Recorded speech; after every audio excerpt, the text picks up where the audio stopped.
Okay, do you have a favorite homebrew combat rule for yourself? Or that you've seen? I mean, one of my favorites is that the 320s in a row is an auto kill. Like that's I really like that as just a generalized like house rule. Well, that's because you get to kill players with it. Well, I've done that a couple of times, but I think it's been used against me once. So you've used it a couple times to kill players, but it's only been used against you once. I've killed a player who I used it against a couple of times, but only that way once. Okay. Sorry, I misspoke. Crit tables. Love me some crit tables. Those are technically homebrews. Yeah? Because you're not supposed to use them in 5th ed, right? And I love me some crit tables. What do you mean you're not supposed to use them? It's not rules written by any means, like in 5th ed. Yeah. Like it was, I think, listed as an optional variant rule in like 3.5, but not in 5th edition. Like, I don't even think there's a mention of it. I think that's just like a legacy thing. I play a shit ton of 3.5, and I never used them until 5th edition. Oh, really? Well, there were so many fucking rules you had to keep track of in 3.5 anyway. I was too busy doing math. I'll tell you this. For crit tables, though, you have to have 3 different kinds. And you have to have different rules because spellcasters, and this is a big complaint about why people don't use it, spellcasters don't get to roll d20s as often. Yeah. Yeah, clearly. So they not only don't get to get the benefits of the crit table, but also they don't get the negative of the crit failure, right? So you have to come up with a way that this is going to work so that they are at least close enough when it comes to how often they're rolling on it. Okay. Yeah, that makes sense. Yep. Or you have one entirely for when they cast a spell that has a save and then someone succeeds. Someone crits or when the person rolls a nat 1 against their save, then they get the crit damage for it. Or that's so hard to figure out though, because spells are just so different. Like to have one table that covers it all is going to be just insane. Well, you know me, I roll with 3 crit tables, right? Yeah, but I mean, not all of them apply to magical effects. No, but one of them does, right? So one is for marshals, one is for spellcasters, and then one is for failures across the board. Huh? You're on the 3rd one. Yes.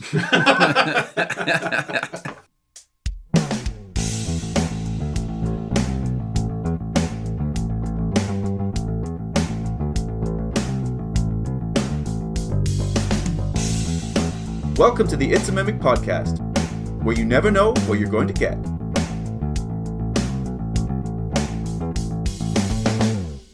Welcome to another It's a Mimic episode where we continue our conversation on Dungeon Master tips in Dungeons & Dragons 5th edition. I'm Adam, and with me today are Kyle and Dave, and this episode is called Variant Rules. Highlight and cite quite the right rights for the heights of tonight's mighty fight. All right? In this episode of the It's a Mimic podcast, this panel of Dungeon Masters is going to look at the various variant rules that may change your combat for the better or worse. It's going to get a little specific and crunchy this episode, but before we start, I want to ask a question. What's the most difficult thing, in your opinion, about DMing combat in 5th edition? Let's roll dice. Okay. Well, that's a great nat 1 you got there. Yeah, well, okay, so done. crit fails. I got 11. The most difficult thing about DMing combat in 5th edition is the fact that I find that I have to stop and describe things because a lot of the mechanics for maneuvers and everything are exactly the same. It's not exciting by the dice, the way that it has been in previous editions. So I have to narrate the excitement into it, and I've got to stop and make sure that I'm describing every single person's actions all the way through. Because in the past, you go to grapple, and there's like, well, first you manage to get your left hand on them, and then they turn 30 degrees, so there's 14 fucking rolls on that. Yeah. And then you get to lift them up by the collar, so they're on the tiptoes. So we're going to roll opposing strength check. And like, it almost narrates itself by the complicated fucking rules of it, right? There's nothing like that. And also like you succeed or don't. It's not even like Call of Cthulhu, where there's like degrees of success or failure. It's just yes or no. It's binary. So I have to put a little bit more effort into it. Yeah, I think for me, the hardest part about dealing with combat is when it becomes 3D. I work best off of a map, and that's almost always a 2D map. As soon as you add people flying or swimming up and down in water, it becomes so much more complicated. Yeah. And it slows the game right down because it's, well, how far is this? Well, how far is this? And then people are trying to make that, like, complicated I did trigonometry in grade 10. Like, how does this work? So, like, it gets a little more in-depth quickly doing it that way, I would say. Honestly, I think just for me, keeping track of everything, right? Making sure that I'm getting people to roll their saves every turn, or, you know, who has what status condition on what. Am I making sure you people guys do a lot of that on your, like, you guys handle a lot of that on your own. Yeah. Or ignore it a lot. When you're DMing, you let the players manage it? Yeah, I mean, we're here to play a game collaboratively. Let's play the game collaboratively. I don't need to hold your hand through this. If that's the way it's going to be, it's going to slow it down, and it's going to just be a little more of a pain in the ass that way, right? Yeah. I trust that you got your thing and you got it settled. Let's do this. Yeah, I will take care of what hits on initiative count 20, like lair actions and regional effects and shit. But if, like, you got to re-roll your wisdom save at the end of your next turn, that's on you. Yeah. I can't do that. That's too much. Yeah, it stacks so fast, right? Yeah, especially when you get into tier 3, where you got, like, beholders firing off 6 fucking things, or you're up against hags, so everybody's got a condition effect on them. Yeah. Or, like, devils, demons, celestials, they all come with that shit. Those little rings that we have on our Sundays that you put over the binnies, that, like, have the condition effect, are just absolutely wonderful. Yeah, we got those from WildBot 3D, and people should check them out. That was like 3 years ago that they sponsored us, but they gave us these rings, and we're like, sweet, yes, fuck yes. They're great. We still use them on our Sundays, so they get the enlarged one that, like, actually makes it... Like, the base is twice as big, so it's a 2x2 square. Like, it's pretty good. Oh, that would be awesome. Yeah. Oh, yeah, it's wonderful. All right, before we get any deeper into this and we talk about actual grid play and whatnot, let's cut to a quick ad break. We previously covered quite a bit in our discussion on Dungeon Master tips in 5th edition. For all of those episodes and more, you can follow or subscribe at Spotify, Apple Podcasts, YouTube, and dozens of other podcast apps. And if you'd like to support us, you can donate through the website, check out our store, or join our Patreon and get access to other episodes and series. If you'd like to pay for some ad space on It's a Mimic, or just send a shout out to a friend, please reach out to us through our email and website that are listed in the show notes below. Before we go any further, I would like to say thank you to Ed for joining our Patreon and subscribing and supporting us. Feel free to speak up in the It's a Mimic Patreon Discord and jump into the insanity with both feet. Later this week on the It's a Mimic Patreon, I sit down for a Legend Lore episode with someone who you've only ever heard once before on one episode, and look into actually a different media apart from books to talk about a very popular Dungeons & Dragons story. Meanwhile, on all the public channels, the ladies of It's a Mimic are at it again with Undead, but this time they are going underwater to see what kind of bloated and rotting corpses there are befouling the oceans. All right, so we're going to start off by talking about grids. But before I get into that, I'm not really sure how this counts as a variant rule, right? Because it's not necessarily a variant, but it's an optional rule. Right, they're not going to force you. You don't have to play with minis. You don't have to buy grids. The standard D&D is the one that you see on Stranger Things, where they are all just sitting around a table using theater of the mind to do it. Now, they have minis in there too, right? I think pretty much in every medium that I have seen D&D represented, I see the grid with minis and then the DM screen. Community. That's the one I can think of off the top of my head. Yeah, I also you're right. Most of the time, yes, you're right. But I also feel like some of that might be like the movie gimmick where they have to, like, actually have a prop on the table to give you that little bit more. Yeah, if it's just a bunch of piles of paper. Yeah, it's not as good of a scene. So you got to put, like, the figurine on the table to give people an idea of this is actually what this creature is. Yeah. Okay. I talked to Dan a long time ago. He wanted to do actual plays and, like, record it and film it, right? And then we would release them to the same level of depth that we did production on Call of Cthulhu. Only, of course, now you're talking like 4D because we got light and shit to worry about as well. I'm like, well, you got to pull the stacks off the table. Mm-hmm. You have to have a camera pointed down at the fucking minis. Right, so I'm out at that point. Snacks are like 60% of why I play D&D. Yeah, if they're not Cheeto smudges on the page, you're not doing it right. No, I mean, well, if we show up on a Sunday and there are not barbecue lays, it is specifically barbecue lays. Like our Sunday, we keep lays in. You showed up a couple of weeks ago. I think there was a couple of bags. But everyone will bring one. Like sometimes they'll pile up 4 deep. Yeah, and if they're not there, Dave's out. Yeah, he just trying to walk the fuck away. Yeah. I'm also imagining that's how he keeps his death saves. It's just a barbecue smudge. Yeah, so it's my war paint. Yeah. It is technically an optional rule. Okay. An optional rule makes more sense than a variant, I guess. Yeah. I was just in that mode getting ready for this episode, and I was like, "That was just a variant rule. This seems ridiculous." But optional makes a lot more sense. Have you always played with grid?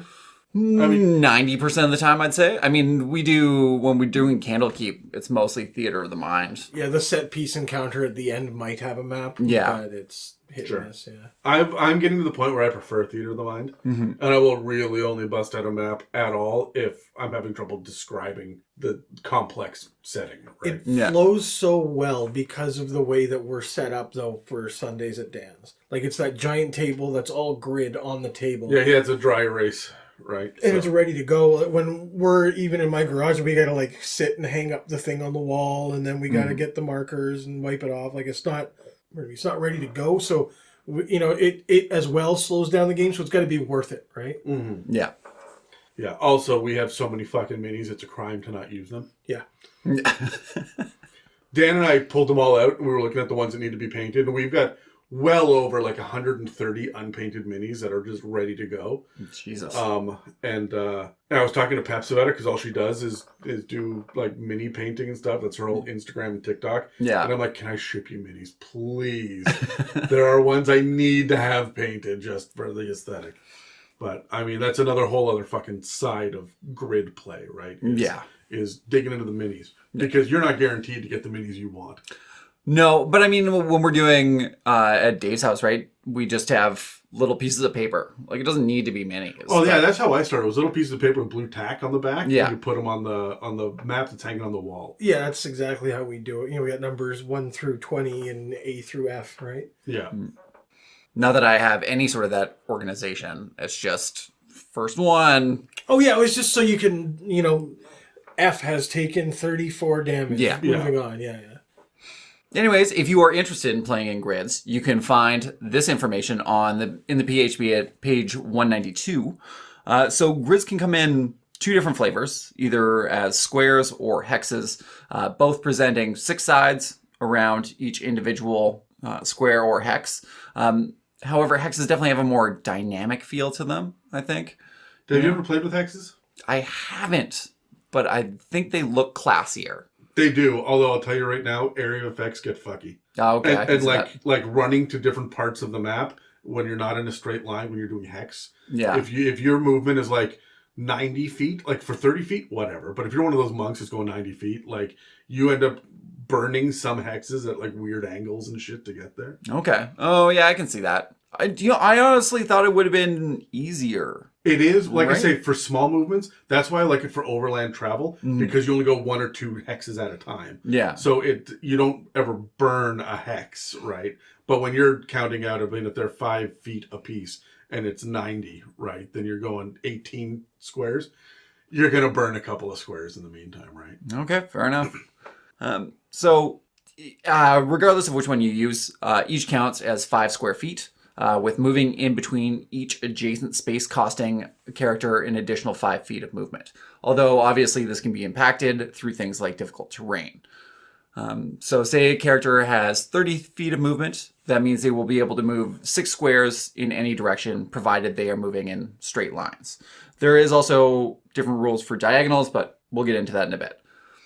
So, for a creature to enter a new square, even if it is directly beside them, they must have at least 1 square of movement, so 5 feet.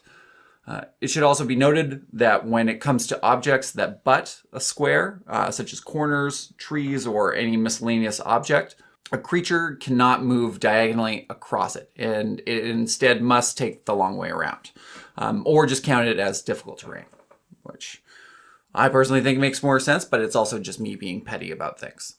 So Fair. Yeah. You're allowed to be. That's okay. So determine the range. That should be your thing. You'll be Petty Officer Kyle. Because we've got Coffee Bitch Dave and Mel Sleep, Yeah. right? You'd be Petty Officer Kyle. Reporting for duty. He gets to be an officer? Shut Yeah, up. that's right. Shut up, bitch. Know your place. I'm pretty sure your petty officer is still like the bottom rung of the Navy, but, you know, whatever. Anyway, I'm sorry. I cut you off while you were being petty. So to determine the range between 2 points, start your count at a square that's next to your point A. So next to your character or next to your object, whatever. And count squares until you come to an abutting square to your point B. Obviously, you want to take the shortest route possible between these 2 points, unless you want to be petty and you hate your players. Why'd you look at me? Oh, you know why. Yeah, I think we all know why, Dave.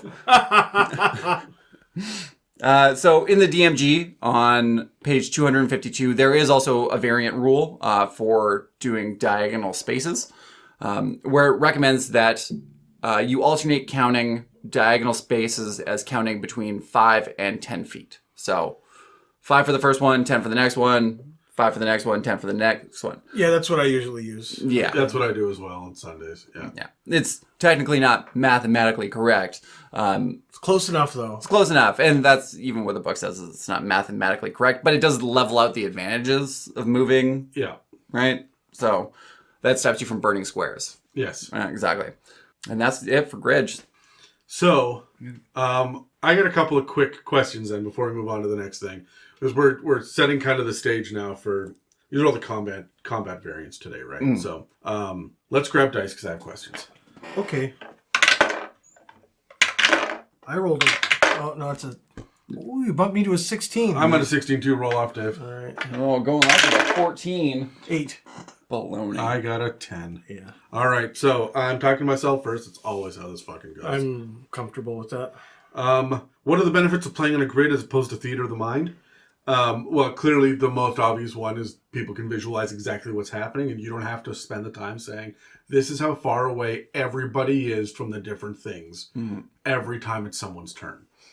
When I was doing theater of the mind only with the Tuesday night group a couple of years back, and it was with the Evil campaign, the number of times that I would have to describe the combat again. Dave would move 10 feet and sucker punch a goblin, and then everybody else in the room was like, okay, how far away is the goblin now? But goblin hasn't fucking moved. You got sucker punched. That was a bad table that... Oh, it was for easily attention. distracted, yeah. But like, and it was a great table for a lot of reasons. yeah, but yeah. it was easily distracted. Yeah. So I had a lot of frustration repeating myself over and over again. And with a grid, I find that that's absolutely something that I don't worry about.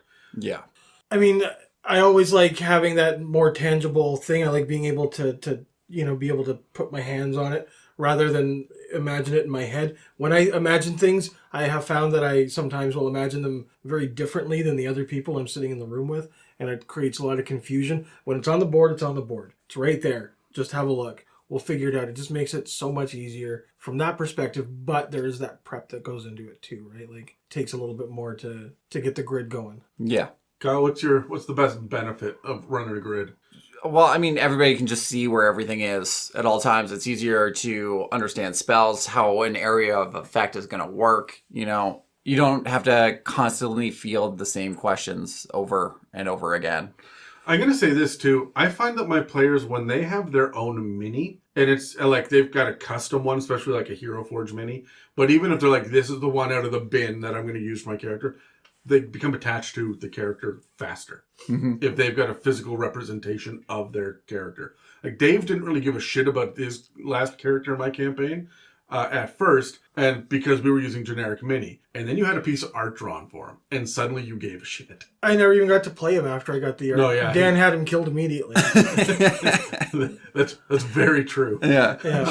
But having that physical representation, that little piece of art, and so having the minis is really helpful as well. Yeah. The other thing I'm going to say is that it makes things, and I'm going to talk about this much later, it makes things a whole lot easier to determine with an area of effect. Yeah. Oh, yeah. You're not fudging it on a grid, right? Honestly, I think that playing on a grid can sometimes slow the game down because of the area of effect stuff. Because everybody's sitting there and like counting out 1 square here, 2 here. Well, this guy's over here, but if I move it over this way. So my next question is, what are the challenges of playing with the grid, Dave? So that's the challenge of playing with the grid there. Okay, I'm going to jump ahead of you so you're not talking to yourself. Thank you. And like what I just said, right? It's just, they get so bogged down in the minutia of combat that it can really just make one turn drag on and on and on. Yeah.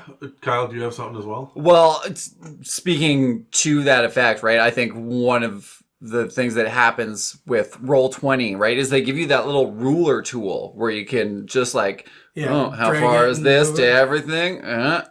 Whereas if you just have like a grid on a wall or a mini, you can't do it the same way. You just have to kind of go for it. Yeah, you point your finger at and start counting squares. Yeah. Well, what we've done in the past is done like a template, maybe like a 4x4 circle, right? And then we'll have that cut out on the side. And then when there is an area of effect spell, you just kind of like hold it over where the point is, and whatever's inside it is hit. Like you can have that template ready to go. And there are rules about that, and I'll be getting into that later as well. But like templates are the right answer. That's how we do it too. Yeah. We've got on Sundays we have got printed off pieces of plastic that are see-through, but they've also got like printed on them the measurements in like circle, cone, and square. Okay. Right? So you just hold it over the map. Yeah. And you look down from above, and it shows you exactly what you can use. So that's pretty awesome. Honestly, what I'm thinking of now is if you just had like a circle area of effect and you made your players toss it onto the board. Like and then toss. I like that. Rather than roll to attack, just like toss the thing. That was on RPG Horror Stories on Reddit yesterday. There was a guy who said, I'm not going to roll for attack. I'm just going to fling the monster at the board as hard as I can. If I hit your mini, you're dead. Fuck right off. Yeah. Horror stories for a reason. Yeah. I'm going to say the other challenge is that it can, for my tactical players, it can actually ruin their focus and immersion because I have people like Charlie who sits there on someone else's turn and counts the squares. Mm-hmm. So he's not listening to what's happening because he's sitting there trying to strategize his own thing.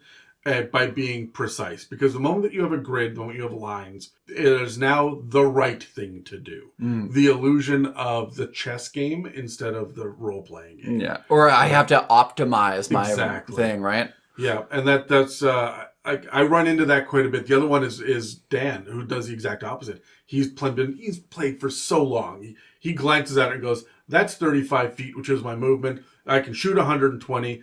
At a quick glance, that's 195 feet away. Yes, that's within range.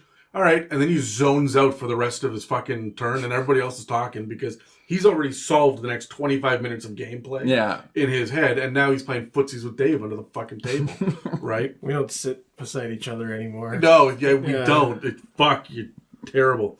Do you like the diagonal rules, Dave? You play with them, the 5-10, 5-10? Yeah, absolutely. I have to. Like, it's you know, right, Kyle? Yeah. Do you have a seating chart for your Sunday games? Because this is what I'm imagining. Yes. We actually... So we're doing L5R right now, okay? And there's 6 players, and we're paired up in pairs. Okay. Yeah. That's how it goes, yeah. Yeah. Mm-hmm. So we're sitting in pairs currently. So... I mean, yes, there is a loose seating plan. I was sitting between Adam and Mieka on Sunday, and I felt like I was in trouble. you know, like when you get set up to like sit at the front of the class. We had Dan sitting by himself on the far side of the table because he cannot fucking behave. Yeah, it was like go sit in the dunce corner, Dan. Pretty much. So, Dave, do you like the diagonal? It's just it's so easy. It works. It confused a lot of people when I first started playing with it. And every time I introduce somebody to it, it confuses them a little bit, especially when it comes to when you're changing through things like difficult terrain. Sure. Right? Yeah. Because it's not 5-10, 5-10. It's 5 and then double the movement, and then 5 and double the movement.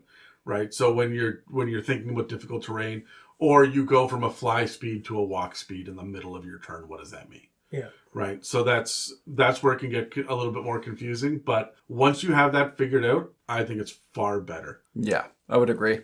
Do you guys prefer a grid then over Theater of the Mind? Ooh, no. I think that. Sorry, we're rolled. You go first. Yes, I prefer a grid. If I had enough hours in the week, I would make maps all day long on my grid paper, and we would bust out minis and we would play it like that. However, if I had all the time in the week, then I would also be scripting out my description locations and planning out everything that I possibly can so that I can keep that immersion in and not take anything for granted, right? Yeah, I think you got to mix the two of them. One thing I like to do, Kyle, the after like the bad guy, the lieutenant or whatever in the encounter is hit or killed, I try to like, all right, on your turn, you haul back with your axe, and like I try to give it some more detail. You make a connection. You catch him just above or below the blank, doing blank kind of like to kind of wrap it up, right? I try to. We've been using the grid to get here. Let's get some visuals going as well. Every time there's a kill, I always say, "How do you want to do it?" Yeah. And then they do it. I'm going to chop him in the head. And then I will describe the outcome of that. You got me to axe entered skull, and I will tell you about the blood and brains spilling across the and then I knock the mini over. Yeah. And they always die with a resounding meh every single time at my table. So, yeah. Kyle, do you like... Yeah, I do like the grid. I've gotten into making maps, so I think part of the reason I like it is, you can have a more creative kind of combat with it. It's not on the list, but do you find when you're prepping and you're building a map yourself... Dave, I know you don't build maps. You use the pre-gen ones on Roll20, right? Yeah, we do Dungeon of the Mad Mage, so we bought that and it's ready to go. But when you're making your own maps, do you find that while you're doing it, you're actually thinking about the environment and the encounter more? Yeah, absolutely. Like, it makes you take environment into consideration more than you would with, say, Theater of the Mind? Yeah, bro. Yeah, definitely. Right? Because it starts to matter more. I mean, I still do like descriptive things, right? Like I like setting a scene, especially if it's something like from the Feywild, right? Where it gets really kind of kooky. But I mean, I think it also does help me having that visual there to help explain a scene as well, right? Yeah, I agree with you. I'm the same way. If I don't build the map ahead of time and really spend time thinking about it, then there will just be like, and there's a desk in the corner. But if I'm building and I have drawn the desk, it takes me 20 seconds to draw the desk and color it in,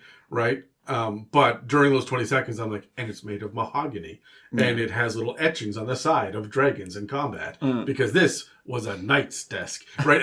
And now I'm building history as I go. So let's talk about positioning for a moment. Positioning. From behind or on top, Kyle? The purple saxophone, The purple saxophone. Yeah. We still don't have enough people here for that. Well, I mean... Thank Christ.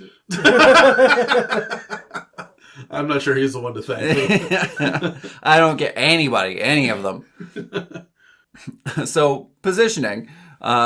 There's two optional rules here. You have flanking and then also facing. Both of these can be found on pages 251 and 252 of the DMG.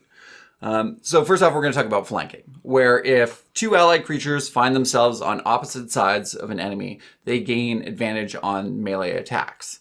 The idea here being that it is much harder to defend against attacks if your attention is pulled in two different directions. So to do so, both allied creatures must be able to present a threat to whatever enemy they're facing, meaning both have to be able to see the target and not be incapacitated. So they have to be able to take the attack action. What if hold on, does it specifically say see? Sorry? It specifically says see and not incapacitated. So an invisible creature that's flanked is not flanked? No, it's not. Cool, okay. Yeah. Because, I mean, that's why you have disadvantage on it, right? Because you're just flailing around trying to hit it. You can't flank in magical darkness. Yeah. Cool. Yeah, I'm into that. So when playing with squares, the two allied creatures must be on opposite sides of the enemies. The book recommends that if you're in doubt about whether something is considered flanking, you draw a line between the two allied creatures. And then if that line intersects with any part of the enemy's square, then it's considered flanking, right? Sure. Okay. That means that 5 of the 8 squares can technically be included for flanking, which is fine. That's how I have played. I'm cool with that. Yeah. As long as you're not like in a straight line in front of somebody. Yeah. That's pretty much it. Yeah, that's fair. Yeah. Honestly, I would play pretty loosey-goosey with the rule, right? Because I still think anytime someone is distracted while you're attacking, as long as you're not standing like directly next to each other, I'd probably rule it a flanking. Just because, I don't know, the whole idea is you can't block 2 places at once. It's still going to be hard. Yeah, of course. So when you're playing on a hex map, the DMG recommends that you count the hexes between the allied creatures.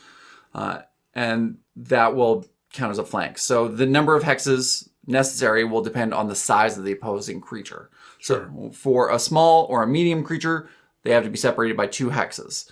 For a large, they have to be separated by 4, 5 for a huge creature, and 6 for a gargantuan. I mean, that makes sense. Yeah. Yeah, I can visualize that. That's good. And now, if you also want to get granular with your combat, there is also facing rules, where depending on which way a given creature is looking, it will greatly affect how effective they are in combat. So with each creature chooses which way it's facing at the end of its move action or as a reaction to whenever another creature moves.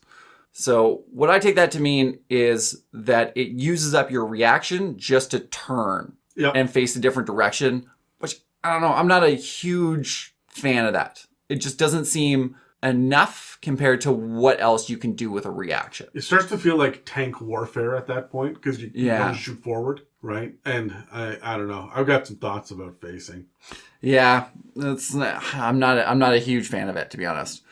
So generally PCs and most other creatures have 3 arcs. So there's the front arc, which is directly in front of the creature, and then there's the side arcs to the left and the right, and then the rear arc behind it. Now, obviously, this can change depending on the monster you're using. So, like a Balhanoth, which has 500 feet of blind feet and 4 10-foot-long tentacles, probably not going to have a rear arc, right? It's going to be all around it. Yeah, Blind Sight will do that for you. True Sight, I think, as well. Yeah, exactly. And then a Hydra is probably going to have a wider field of vision than any other thing, too, sure. Right? I assume that Beholders know where everything fucking is, right? Yeah, probably. Whereas a Cyclops does not. Yeah, so it recommends that you kind of play around with it. You know, it's up to the DM's discretion. But I would recommend that you are letting your players know beforehand, like, hey, this is what it can see. This was what would be considered a front arc, what would be considered a rear arc, just because, you know, you're going to preempt any potential arguments. This is going to be something that if you don't have a grid and minis to actually like rotate on a map, it's going to be a pain in the ass. Fucking luck trying to keep track of all that. Yeah. Your players had better trust you to be able to describe that. Or at least keep it straight in your head. Yeah. Yeah. I definitely would not be able to. Let's roll dice again, because I am. You have more. There's more about facing. Yes. Jesus. Okay. So with facing rules, a given creature can only attack other creatures that are located in its front and side arcs. Obviously, so enemies that are attacking from the rear arc gain advantage. And at the same time, shields will also only provide their AC bonus against enemies that are attacking from the front arc or the side arc where the shield is. Fuck this. Right? Fuck this complicated nonsense. Yeah, not doing that. I guarantee I would get real tired of constantly being asked, which one's a shield hand? Right? Every time they encounter an enemy that has a shield. Mm-hmm.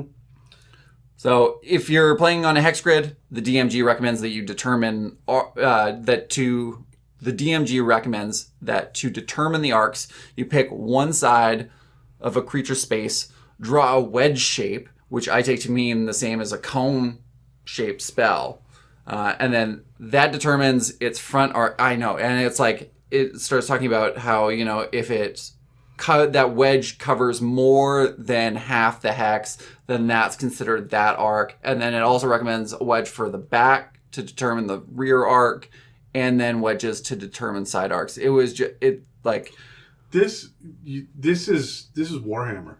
Like you're Warhammer territory now. This is when you are at that level 20 final set piece encounter, and it's like the one guy versus like one-on-one combat, and you're like really trying to get granular with it. That's what this is for. Yeah. Like if your players really want a strategic combat, sure.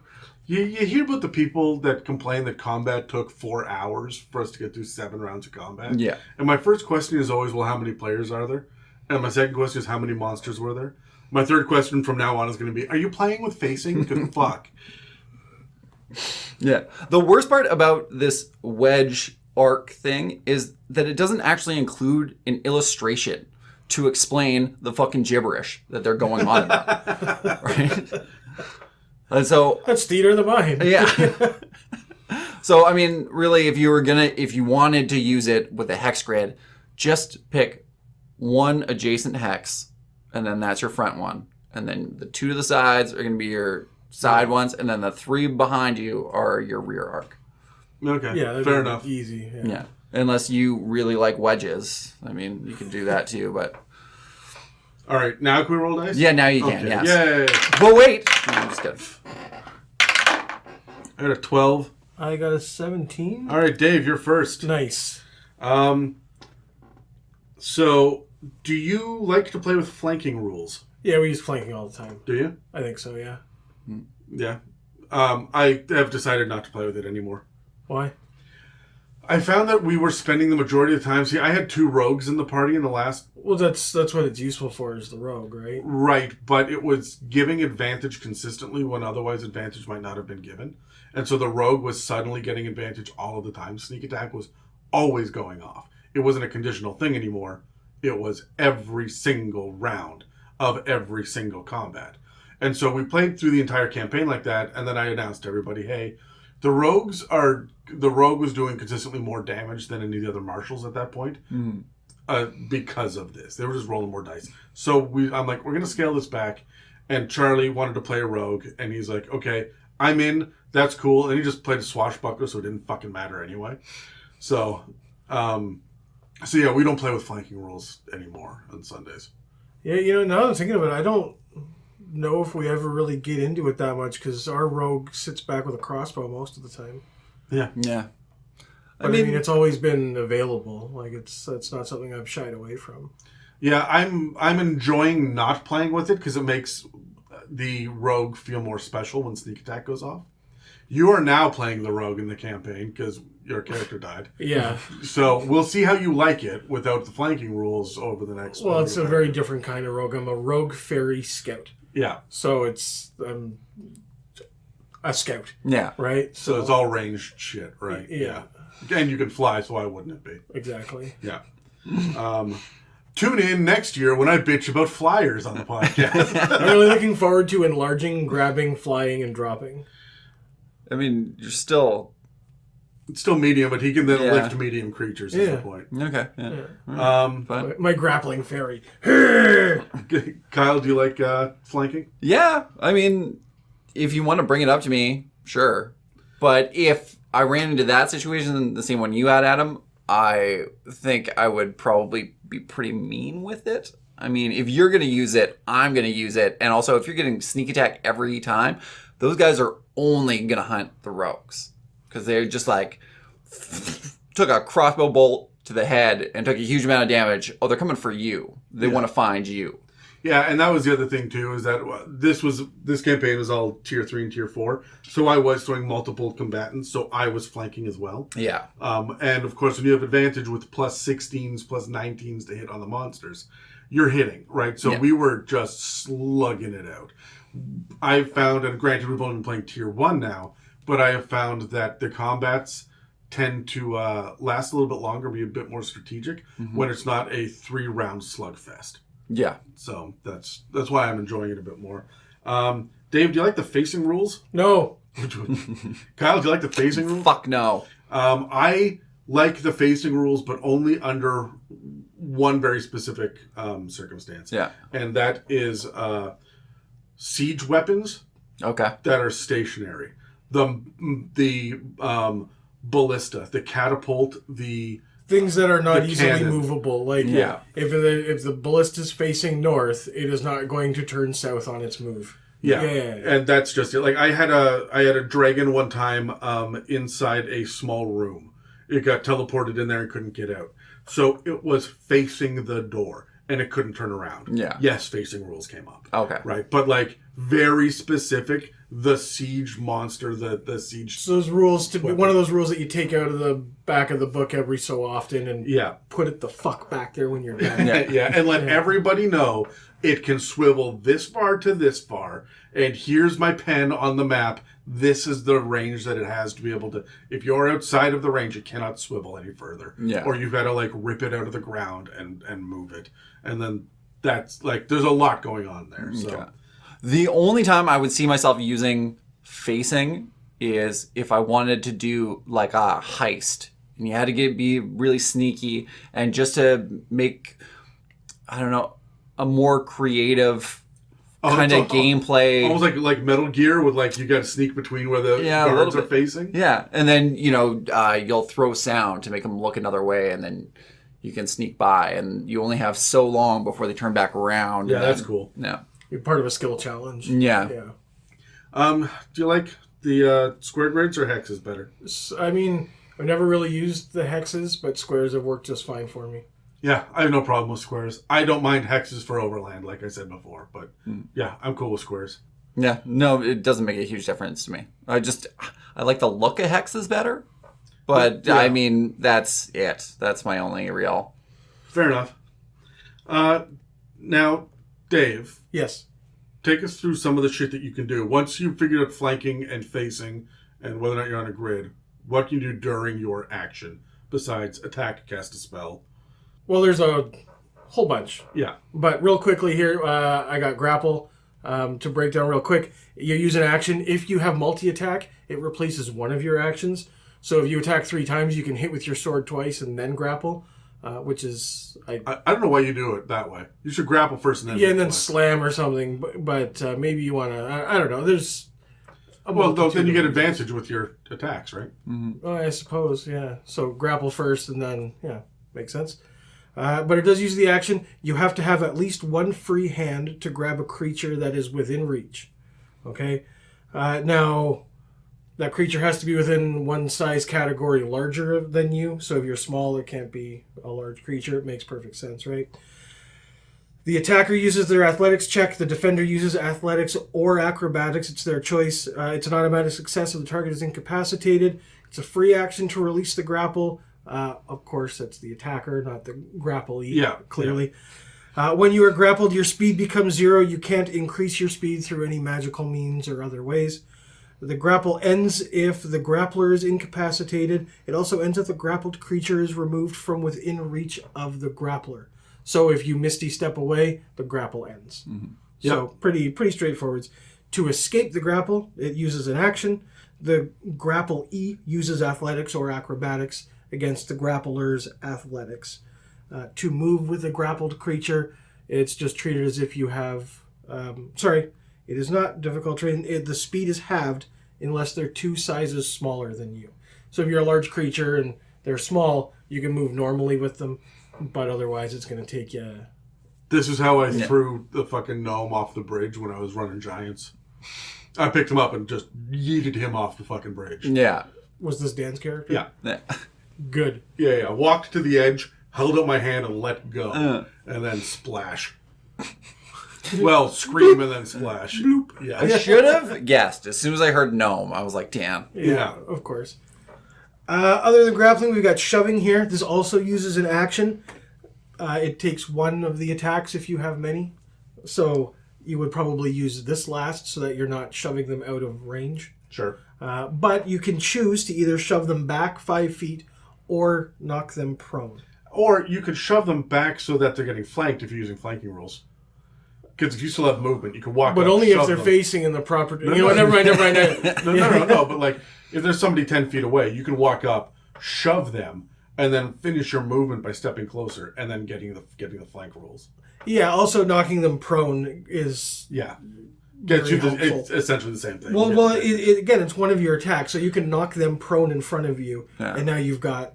advantage. Exactly. When you're attacking with your other attacks, it makes a lot of sense. The creature can be 1 size category larger than you to do this. The attacker has to make an athletics versus the target's athletics or acrobatics, and it's an automatic success if the target is incapacitated. So, I mean, it's pretty straightforward.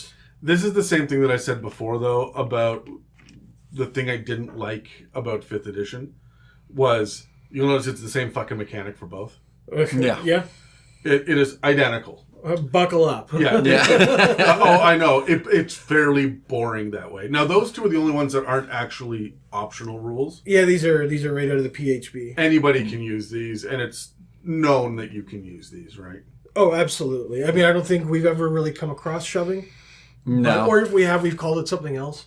I have discovered my table is going to be big on shoving, because I have a warlock with repelling blast now, so we'll be knocking people back 10 feet left, right, and center. Oh, good. That's going to put things in people's brains up now about the shoving rule as well. Yeah. There's going to be a lot of ledges and fire pits and shit now, so that I can reward my player for burning their... Thank God I fly. Yeah. Well, I mean, if you get knocked prone... Yeah. Yeah, they shove you in the air. Yeah. Oh no! You're prone. It looks like they just grab you by the ankle and slam you to the ground. Oh no! And you're small size, you said? Not always. Anyway. As for the variant rules, you can find them in the DMG, page 271. There are a few of them. The first one is climb onto a bigger creature. Okay? This one sounds kind of neat. I actually kind of like this one. So the creature has to be a suitably large opponent, and it is treated as terrain for the purpose of jumping onto or clinging onto it. Like difficult terrain? No, it is treated as terrain. As terrain, okay. Yeah. So you're jumping onto it and treating it as terrain. But all it says is a suitably large creature. It doesn't give you a size category, larger, bigger, any of that crap. It's just suitably larger. There's a lot of... you get to make up your own stuff on this one, okay? Sure. After making the necessary checks to get into position, again, perfectly open up for interpretation. After you make the necessary checks, doesn't tell you what those are. Sure, yeah. You get to make it. The smaller creature can then get into position and use an action to make an athletics or acrobatics versus the target's acrobatics check. So they're going to try to jump on or strength climb on, and the creature is trying to, I guess, shake them off. Yeah. That's kind of the idea. Yeah, or it's moving, so it's not easy to do it, right? Like it's if you're trying to climb a cliff and it's shaking. Well, this is just to get on. Okay, this isn't to move yet. Yeah. Once you are successful, the smaller creature can move through the target's area. Okay, so if it takes up 8 grids, you can move through any of the 8, but it's treated as difficult terrain. If the target moves, you obviously move with it, and in addition to that, the big creature, it specifically says, can attack the smaller creature at the DM's discretion. So it has to make sense. The Tarrasque isn't going to reach behind it and hit something off its back. Right? No, but it will smack it off its snout. I've used tail attacks, and I've it rolls over. Yeah. Yeah, the other one I mentioned in the book was a rub up against a wall or, something like that, ceiling, that kind of thing, to brush them off. Yeah. Right? In addition to climb on a bigger creature, there's also disarm. Okay? You use this to knock an item or a weapon out of an opponent's hands. The attacker uses an attack roll versus athletics or acrobatics of the defender. If the attacker wins, the item is dropped. There is no other effect. Garbage. Yeah. Garbage ability. Because it's a free action to pick up a weapon. Yeah. So, yeah, you're right. But it gets that magical item out of the opponent's hand if the initiative works out in your turn. Like, he just goes, now on your turn you disarm him, and now his defense are down. The other party members can attack him before his turn to... Yeah, I guess you could knock it out, and then you could pick it up, too. Yeah, like there's... You could make it work, but it is kind of garbage. It has absolutely no other effect. It just knocks the item out of their hand. Mm-hmm. If the attacker... if the guy holding the item is using 2 hands, the attacker has disadvantage on it, and the target has advantage if he is a larger size, and disadvantage if a smaller size. Sure, okay. Yeah. So it's pretty straightforward. Yeah, okay. I have 2 questions. Right before we move on. One question is, I had 2 questions a moment ago, and now they've both left my brain. Excellent. Sorry. The first one's on a question. It's a reminder. And it is, just because you pick up the magical item does not mean you are attuned to it. True. If you knock the Lich's staff out of his hand, you then do not get to raise dead with it. Mm-hmm. You need an hour with it. You can get it away from him. Yeah. But that doesn't mean that it's yours to use now. Yeah. So, especially for magic items, that's really important. And also, he is still attuned to it. He can pick it up again if he gets it back from you, and then he'll use it. Like, he doesn't need a full hour. I will try to remember what the other one is. I have now forgotten it completely. Question? Yeah. All right. Well, the next variant option rule we have here is mark. When you make a melee attack, you can mark a target, and it lasts until the end of the attacker's next turn. This gives you advantage on opportunity attacks against the marked creature. These opportunity attacks do not use your reaction that turn. However, you are still limited to one opportunity attack on in the round. Yeah. So it doesn't take your reaction. You still have a reaction, but you can't then use the reaction to take another opportunity attack, right? And of course, you can't make the attack if you become incapacitated before the end of your next turn. It's just sure. Yeah. But that's really it. I could see that being useful for maybe Anthony, like Ulfgar the Barbarian, getting up into combat when there's a lot going on, and just he throws it away. Oh, this guy is my mark, just once around as an off. But I feel like this is one of those things that isn't going to come up very often, and it'll slow it down because the person doing it's going to do it all the time. If you don't have Hunter's Mark in the party, and you need to track the creature and it's running away, or you're chasing someone through a crowded bazaar or during a parade or something, I can see this being relatively useful. Sure. But it's circumstantial. I mean, most of these are, right? I just don't understand it as a thing. Like, I'm marking you, or like, I'm coming after you. How does that get someone advantage? It's right, like and an opportunity attack, and then help them not use their reaction. Like, I mean, I guess, he's about to move, so you know what's going to happen. But I just don't, like, I can't visualize the action of marking something and then having that be an effect. Yes, this seems almost more like a magical effect than a combat maneuver. Yeah. Honestly, this is the one that I'm like, who gives a fuck next? Overrun. You use this to force your way through a hostile creature space. It costs an action or a bonus action. The mover makes an athletics versus the hostile creature's athletics, so it's just straight strength to strength. The mover has advantage if they're larger and disadvantage if they're smaller, and the mover wins, or if the mover wins, they can move through the target space once per turn. So you're forcing your way through, but that doesn't mean you get a free ride back, right? Yeah. So pretty straightforward. It's pretty easy, right? Shove aside is the next one. This is essentially shove, but sideways. The attacker gets disadvantage on the athletics check, and it's if it's successful, you move the target 5 feet within reach. So it's pretty straightforward. It's not. I don't even see the fucking purpose in this. I will just use my 5 foot of movement to get around him and bush. Yeah. Unless I'm out of movement, but then... Again, very circumstantial. Yeah. Right? Next, we got Tumble. Use this to move through an opponent's space. You use an action or a bonus action, and this is just straight acrobatics versus acrobatics. If the attacker wins, it can move through the target space once this turn. Well, I'm really glad that they addressed that problem. I really needed more ways to get through an opposing monster's space. You're not fighting in enough hallways. I will tell you, I have frustrated the fuck out of my melee characters with that. Yeah, I mean, we normally just draw lines and go. You know, we kind of get into it that pretty quick that way.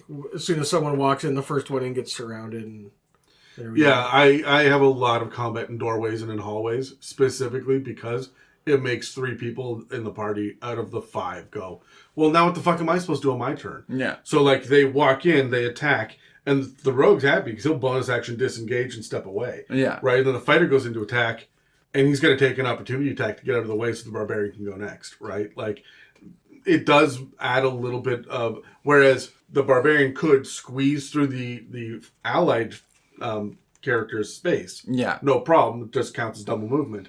And now has to tumble to roll to get to the other side of the creature. Yeah. So now we have flanking kickoff, right? So okay, so I'm not discounting the ability to do it. I'm saying I'm annoyed that there's 3 to 4 different ways to do the exact same thing. Why are you giving me this list of literally the same shit? It's just that this one's an athletics check. Yeah, how do you want to get through it? Do you want to do an athletics? Do you want to do acrobatics? Yeah. Okay, you do that one, great. This is the opposing one, we're done, moving on.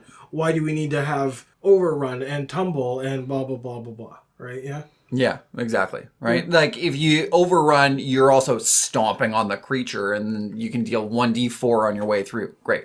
Add a little bit more flavor to it than just you can do this check. So I absolutely 100% agree with you. However, these variant options in the DMG I find are more to kind of jog inspiration. Yeah. And I think that's kind of what it's meant for. There are also holdovers from 3.5, right? Like, Yeah. that's what all of this. These were tumble all... was a skill check. Yeah, right. Like I had a tumble ability. Yeah, and so an overrun. There was also like Bull Rush, I think, as well. I mean, nobody ever called it that. No, it was Bum Rush. It was Bum Yeah. Rush. Yeah, but like there were a number of different rules, and it looks like they just ported them over for 5th edition, and only have 2 skills attached to this whole fucking thing, instead of there being, like I said before, 90 steps to grappling and 40 different conditions for shoving. And I don't mind the simplicity of it.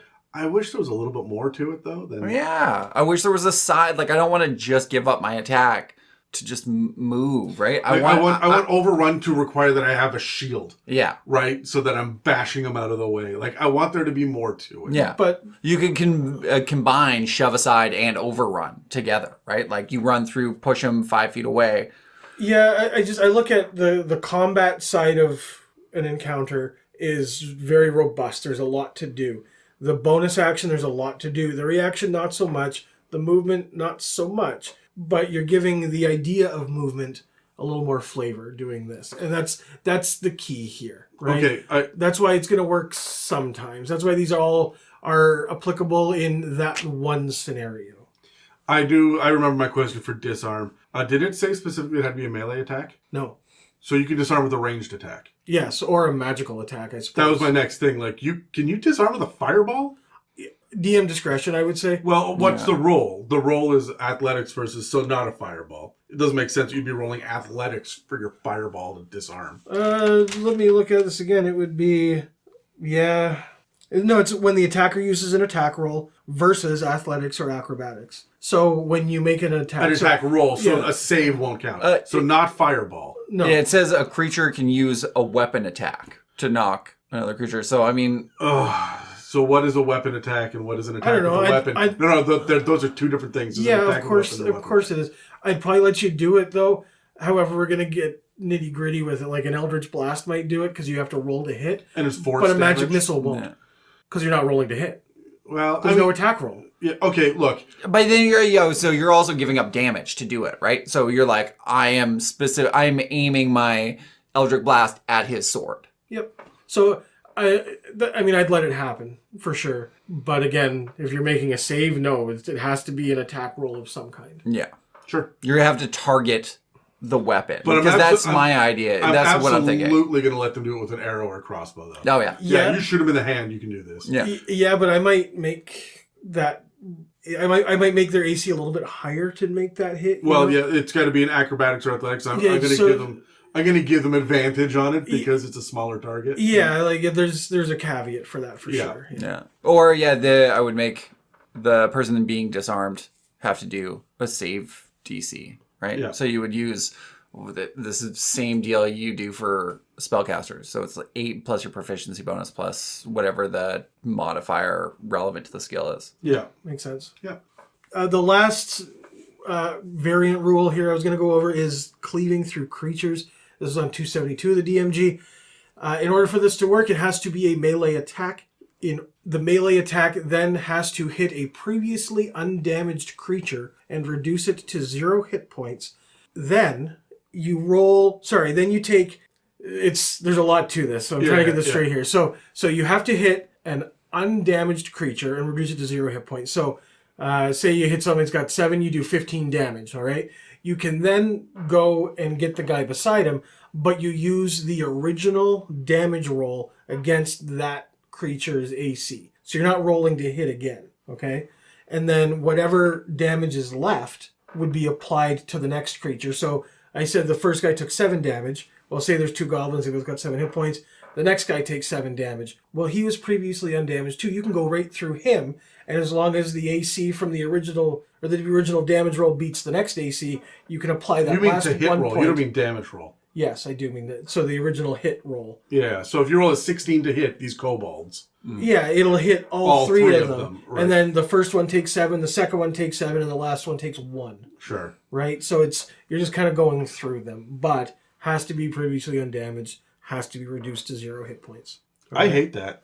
This can be used multiple times, as many as you want, right? So if you do 75 damage and the creatures have 1 hit point, if they're all within range, you can get them all. Yeah, but you're not doing 75 damage with a single sword swing. No, you're not. But, I mean, our barbarian can do 25 damage easy. You might, though. I mean... he's D12. If you're raging with a sneak attack, because you've multiclassed, and you've got a +3 Holy Avenger, like, you might be able to do, like, 40, 50 plus damage with a single hit. And then you crit on top of it.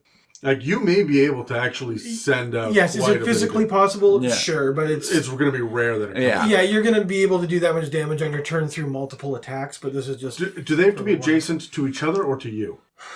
It has to be another target within range. Okay, cool. I wanted to make sure, like, if you have a weapon with reach, you can still hit lots of things. Yeah, and there's none of this, like, 5-foot stab. I mean, this is, again, playing off of the 3.5. Cleave, great cleave, right? Yeah. There is no great cleave here where you get to take 5 feet. Yeah, but the good news is it's not a feat that you have to burn on it either, right? Because it wasn't 3.5. This is just a thing you can do. That's true. Yeah. Honestly, I was missing cleave when I started playing 5th edition. Because, I mean, I always took power attack, cleave, great cleave. Like, it was...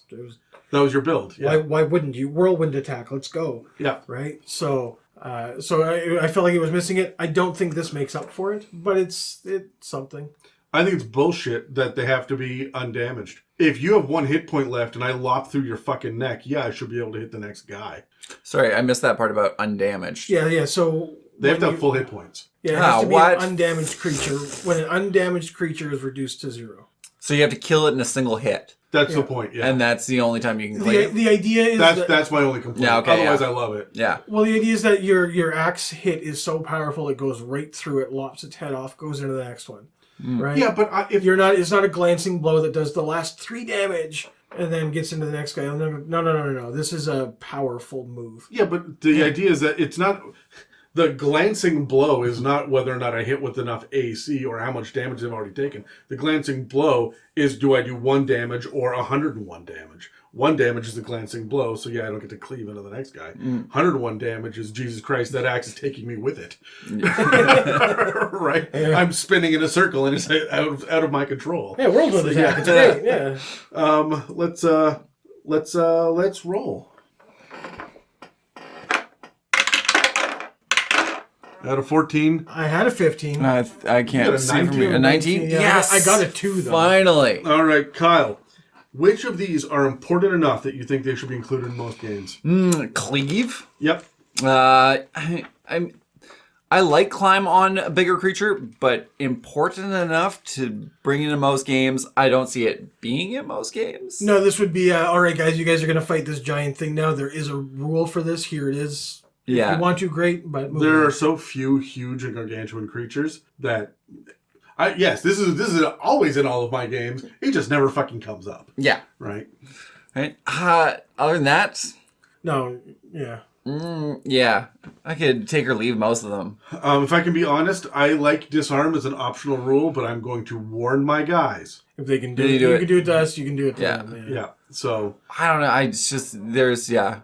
And of course, disarm does not include things you're wearing. So you're not able to, like, knock somebody's gauntlets off. I was going to say, are locked gauntlets a thing in 5th? No, they're not. So you can't disarm the brass knuckles off somebody. You can't disarm the amulet, the charm they're wearing. Magical powers. Yeah, no, it has to be an item held. Yeah. Yes, exactly. But, like, specifically held. So gauntlets and brass knuckles and wraps and stuff don't. Yeah, no, of course. I would make an optional rule or, like, kind of like a side ability for it where you can disarm someone and then you can kick the weapon away. I mean, I would just include that as part of your interaction, right? Yeah, you knock it away and it skitters away 15 feet, so they have to go get it to pick it up. It's not just automatically at their feet. I call that an athletics check. It's not acrobatics, although acrobatics is dex. It is an athletics check the same way that climb and throw are athletics checks, right? So sure, it's a soccer ball kick, right? You're not trying to be precise with it. Yeah. You're just getting it the fuck over there. Yeah. Right. So, that's part of your interaction. Sure. Instead of drawing a weapon or stowing a weapon or pulling out a scroll or whatever, you kick the fucking thing. Yeah. I find it a little anticlimactic with just you knock it out of their hand and then they can pick it up as a free action. There should be some I feel like they felt it was anticlimactic as well because they specifically put in it has no other effect. Yeah. Like people are expecting it to and they had to specify that it doesn't. Yeah. I also don't mind tumble. I really don't mind it because I'm thinking about the scene in King Kong, the Peter Jackson one with Jack Black and Adrian Brody, because I'm the person that saw it. But they are like in this ravine and there's a dinosaur stampede and they're running between the legs of these massive creatures and whatnot. That's tumble to me. Yeah. Right? The idea of trying to get through something else's space. Mm-hmm. It's really fun to me that the idea of climb onto a bigger creature never actually talks about getting on their back or like hanging off the side. This is not ride. No, I know, but like you could be, in theory, climb onto a bigger creature also means dangle from their bits and like crawl underneath the belly of. Yeah. Right. Like it's just based on the wording of how this works. I like that. But I think climb and tumble could almost be the same. Yeah, I can see that. Right. The same kind of role. The idea that you are moving through someone else's space. I mean, Overrun is that as well. Yeah. Right. Yeah, that could all be like wrapped up in one big one. Yeah. I think they are excellent chances for rule of cool kind of things. Is there anything on this list? Kyle, you were first. Is there anything on this list that sucks? That's too complicated and why bother? No, nothing's too complicated and why bother? Most of it, I feel like there should be a little more to it. A little more zhuzh, you know? Just... But I think that this is supposed to be the zhuzh to the... Yeah, I know. I just... Like... It's not enough. I like them. I would cool. include them. Thanks I for would coming include out. them, but I mean, I think I would make it my own a little bit more. I would get rid of mark. I don't see the point. If someone says, I want to mark their armor so that we can track them later, fuck, I don't give a shit. Yeah. Like, yes, you It only thought ends... creatively. It lasts one round, right? Yeah. Like it doesn't... Yeah. So, like, even the way that I'm trying to make it work in my head doesn't... No, it's Yeah. like... So mark is garbage. No, I feel like it's one of those things that... Remember in 3.5 you'd have dodge written at the top of your character sheet because you have to declare this character as my dodge and I get a better AC against them. Yeah.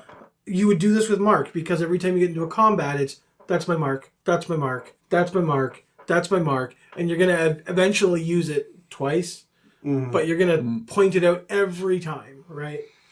The other thing is shove aside. I don't see the purpose in this. Just make it shove. We already know that flanking rules are, on the opposite side. It's these specific squares or hexes as opposed to where I'm standing. Just make shove work instead of directly away. All you have to do is add a sentence to shove, and all it is if the opponent is not shoved directly away from you, the roll is at disadvantage. Sure. Hard stop, done. Yeah. We didn't need to go through all that nonsense.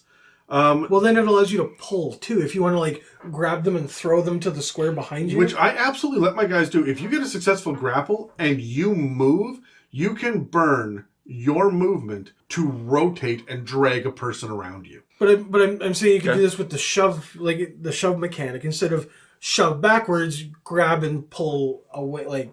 Through you, through the you. lane behind you. Yeah. But my point is, it's the same fucking thing the way that I do it with grapple, because it's the same goddamn rolls. Yeah, more or because less. it's all boring as shit. It's all athletics, acrobatics, yeah, something exactly, like that. right? Yeah. So, and we just use the grapple rules and the shove rules to get past most of this, right? Yeah. And even can I climb it? I don't know. Roll athletics, right? Can I tumble through it? Roll acrobatics. Yeah. I don't need the variant rules for this. That just makes sense. Yeah. Right? So. Yeah. Do you think there's anything that's been missing off this list? Yeah, it's missing off of it. I got one and only one. What? Trip. Yeah, okay. Yeah. Isn't that shove? Because you can knock them You down. can knock them prone, yeah. Yeah. Yeah, but I always like the idea of being able to trip with like a 10-foot weapon. Like if you got a halberd, Yeah. you're able to just like take them out of the ankles. Yeah, okay, yeah. Okay. You follow? Like I would like there to be a trip attack. Instead of disarm, disleg. Yeah, kind of. Yeah. Or that leg. Either one of the legs is good.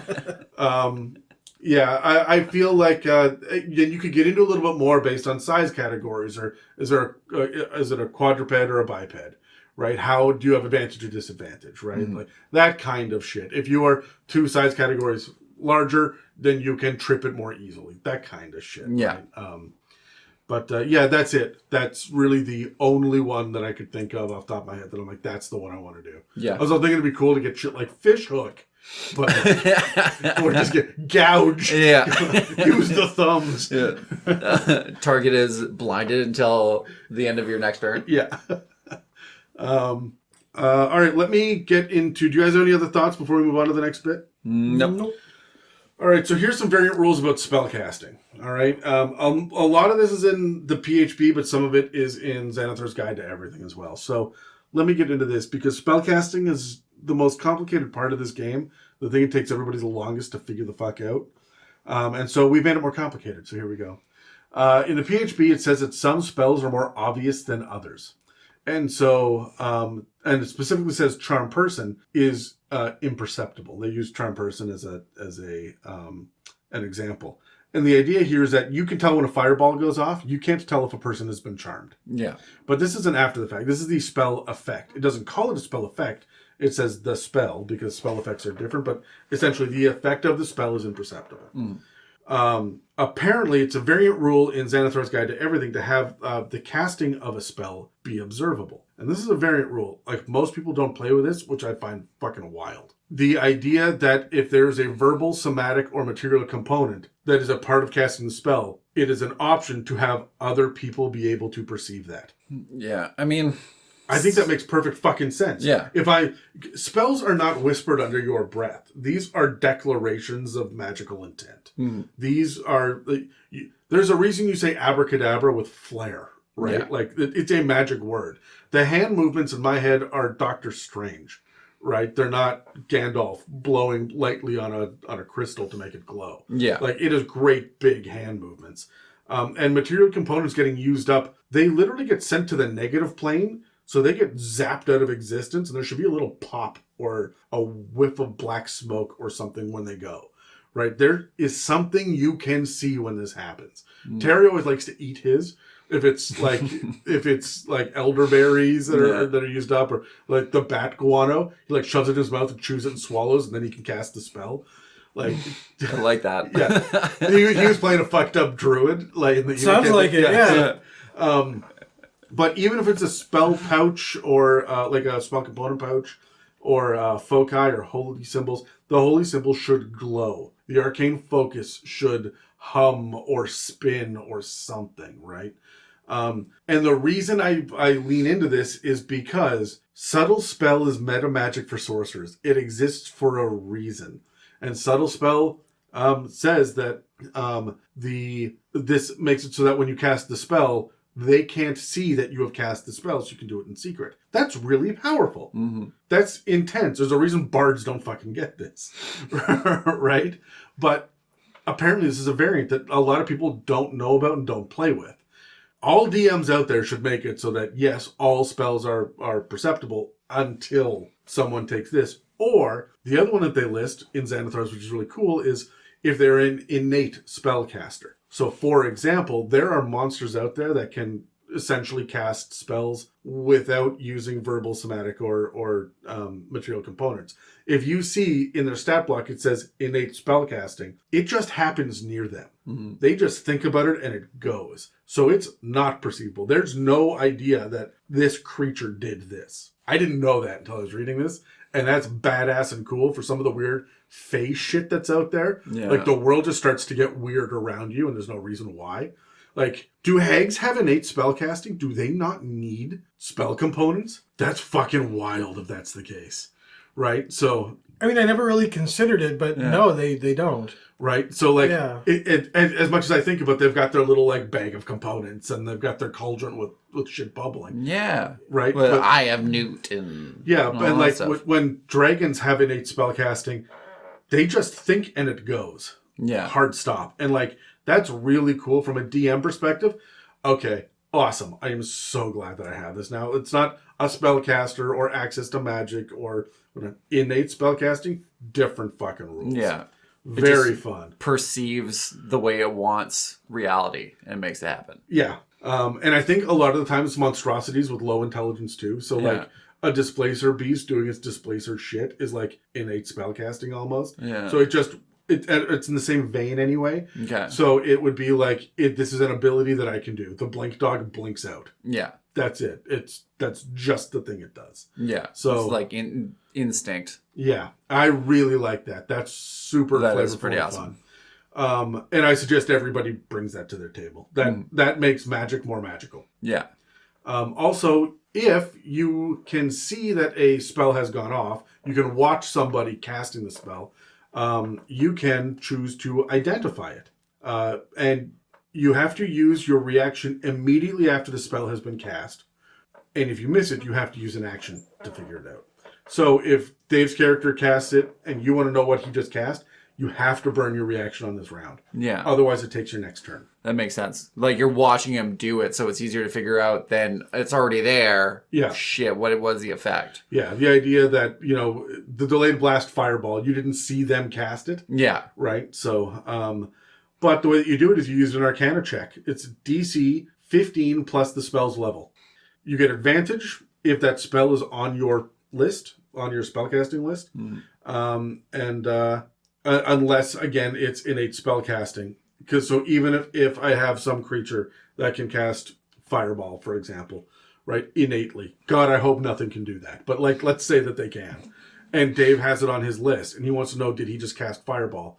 It's innate spellcasting, you don't know. So that doesn't work then, right? So Sure. you can't tell. I think that's fun. I have had Dan specifically say, would I know? I'm a bard. Would I know? And the idea of then having to look up, what's the bard spell list? Would he fucking know? Yeah. Drags the game down quite a bit. So I'm not sure. I'd be like, well, what do you think it is? Is that on your spell list, Dan? Yeah. This is when you've played for 3 years and you're looking for more rules to spice up your table.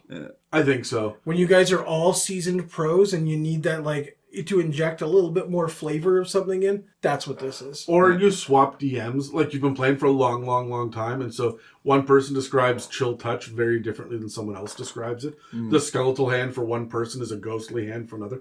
Was that chill touch? I don't know. Identify the spell. Let's roll an Arcana check. Yeah. Right? That's kind of how I would play it. I also like how you said, it slows down combat, and that's why they made it take an action to figure it out. Yeah. I don't know. Your turn. Yeah. There's also invalid spell targets as an optional rule as well. Even if a creature doesn't count as a valid target, the spell casts as normal, and material components get used up, and the spell slot is used. So there are some things like, for example, trying to put an elf to sleep. The elf is an invalid target. The spell sleep still got cast. Yeah. It still burns the spell slot. It still burns the material. Sometimes you can tell that it didn't work. Sometimes you can't tell. It depends on the spells being cast and the targets that you're casting it on. For example, if it says, you can use this spell to target creatures only. That's in the wording, and you're trying to shoot the chest to find out if it's a mimic or not. Can you target the chest?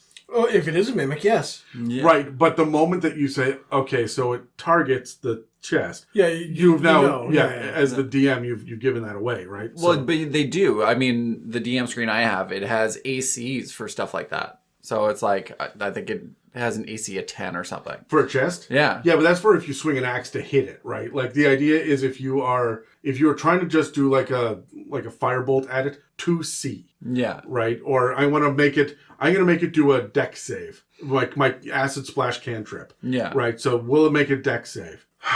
Well, you just figured out whether or not it's a mimic, right? So there's some things that are invalid targets and not invalid targets. You can tell sometimes, you can't tell others. It's up to DM discretion. No. It was never a mimic all along, and you just burned the treasure. Yeah. It's a mimic. Yeah. Yeah.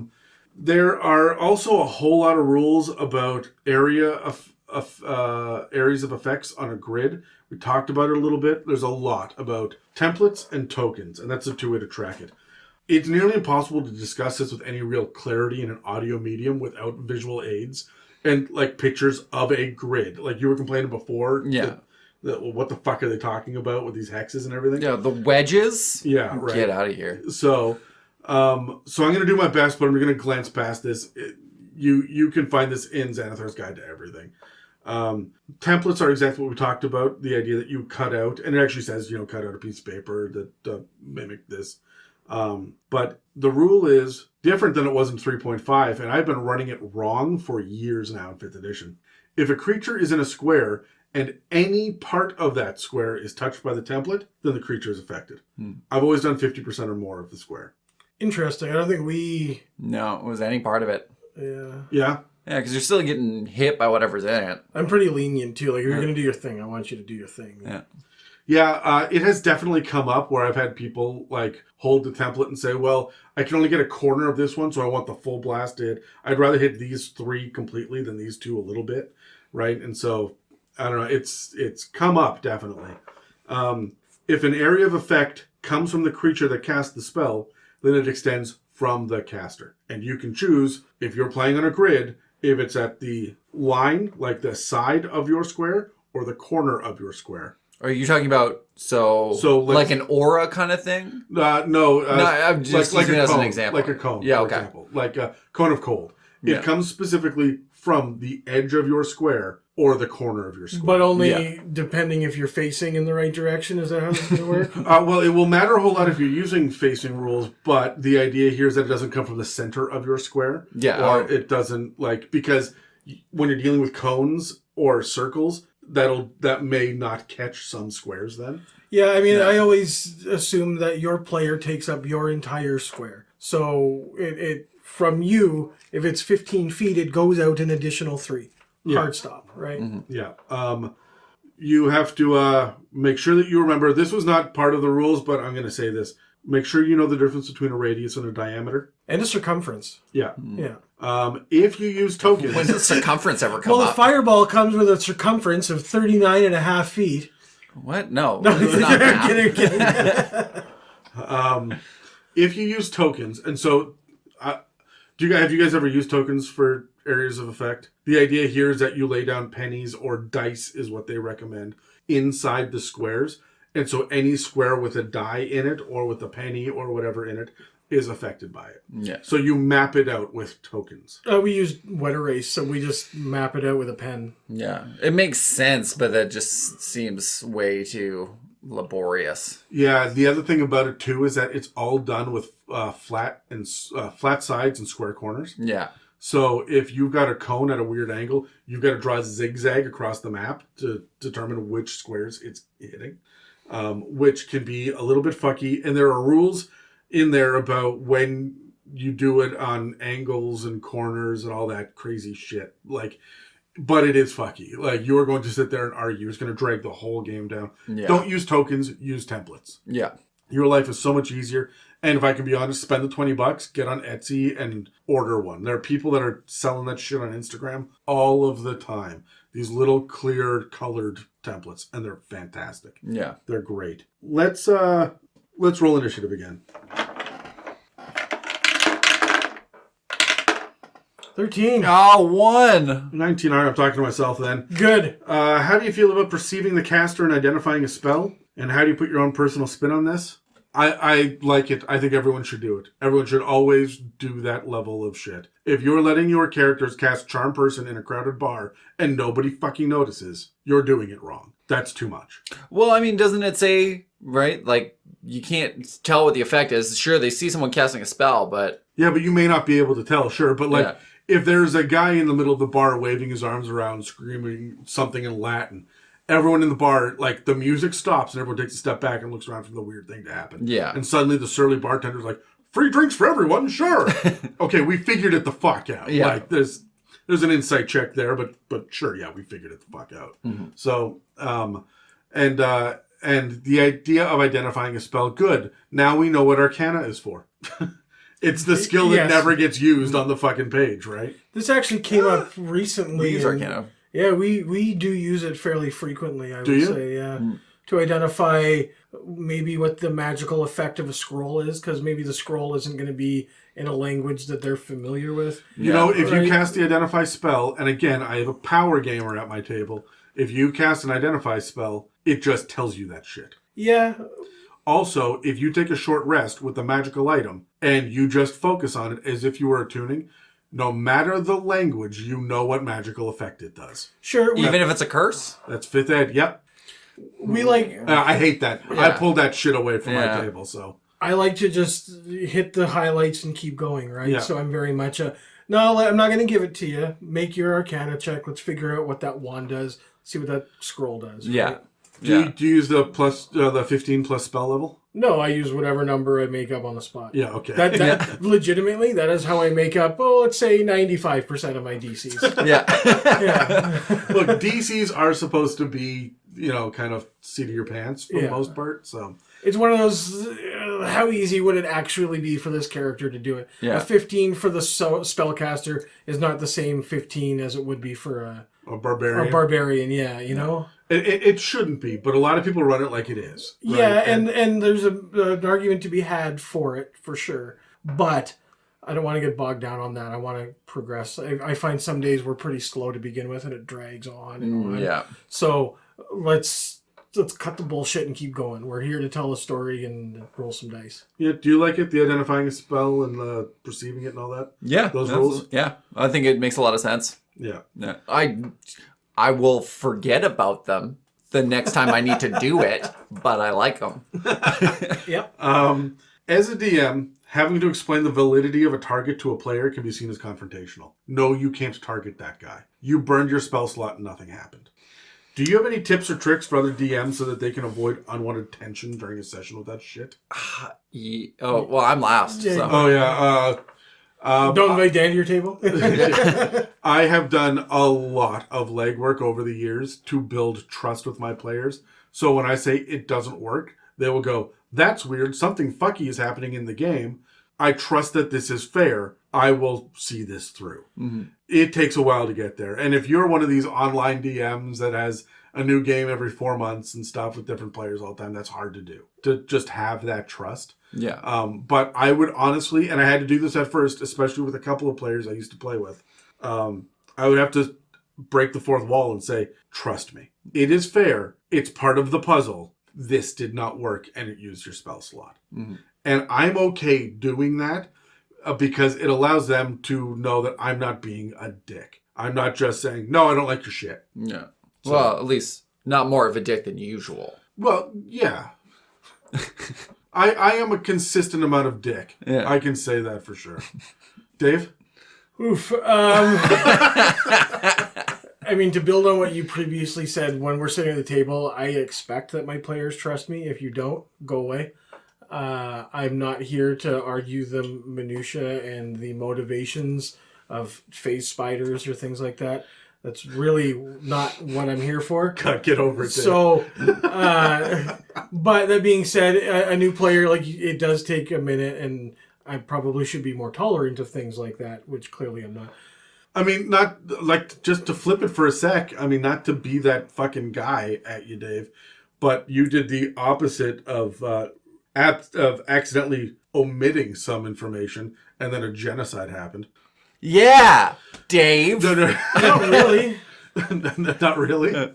No, it was. I think it's fair to say that it was a little bit of both. Yeah, I think that's probably right. Fair. But that was clearly a thing where your player needed to trust you, right? And I think ultimately, like, yes, Kyle, you did, right? Like, yeah. Here we are. Yeah, shit happens, right?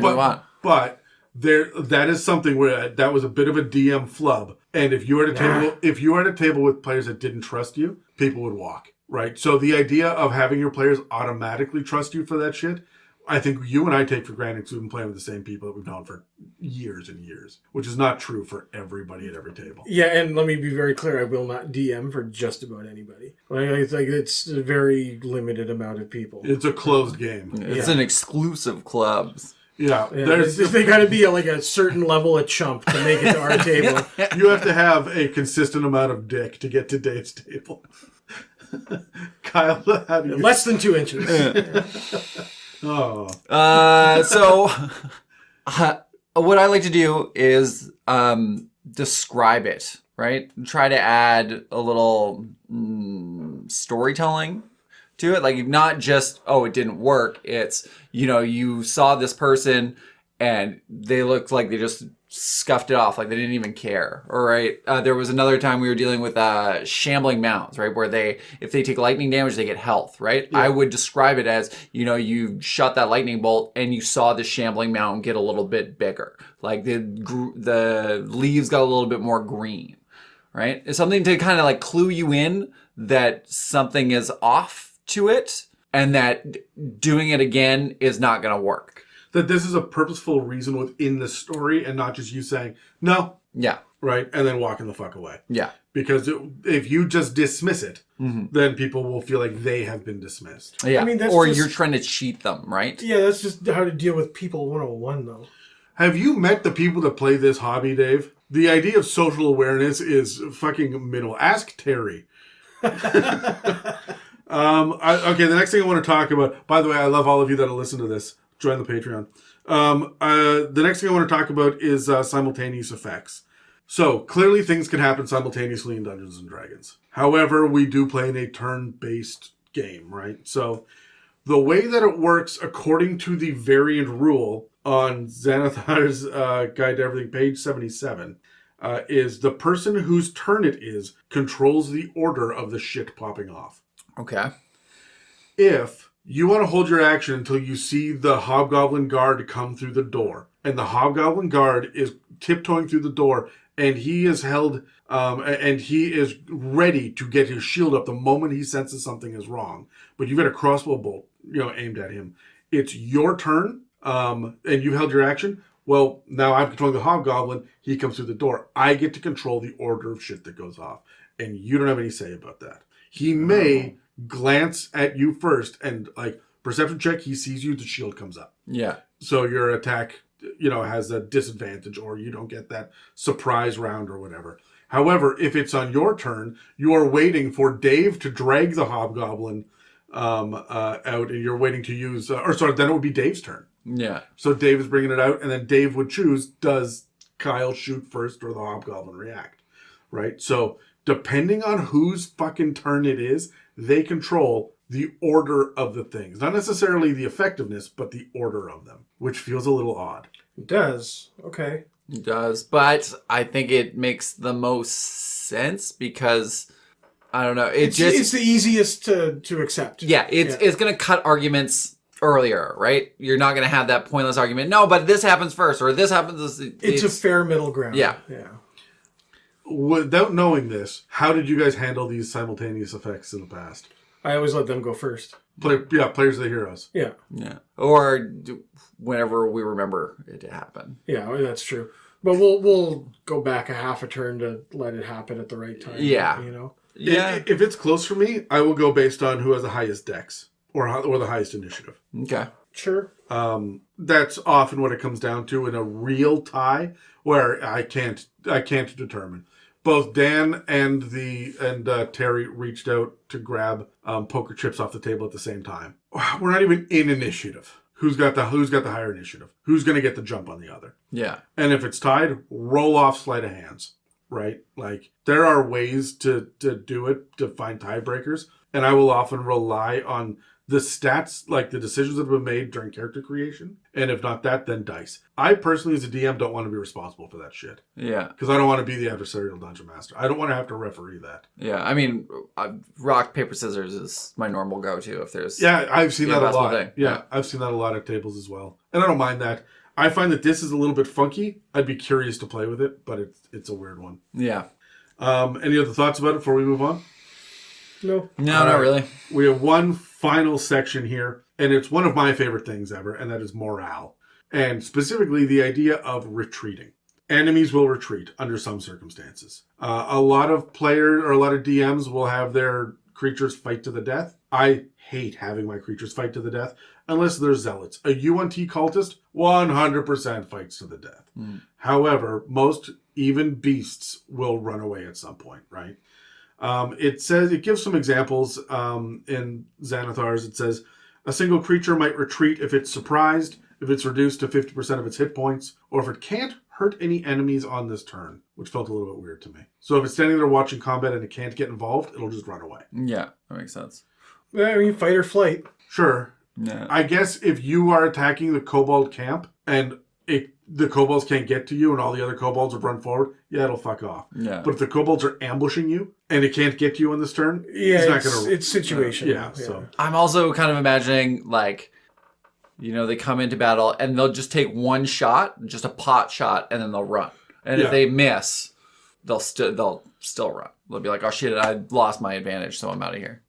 It then says that an entire group might retreat if every creature in the group is surprised. So there are the surprised rules, right? If you can surprise them, then they don't get an action or anything on their turn, right? If the leader is knocked out, killed, incapacitated, captured, or taken off the battlefield, or if the group is reduced to 50% of its numbers, while the opposing forces are relatively unscathed. Yeah, makes sense. Yeah, I have no problem with any of that.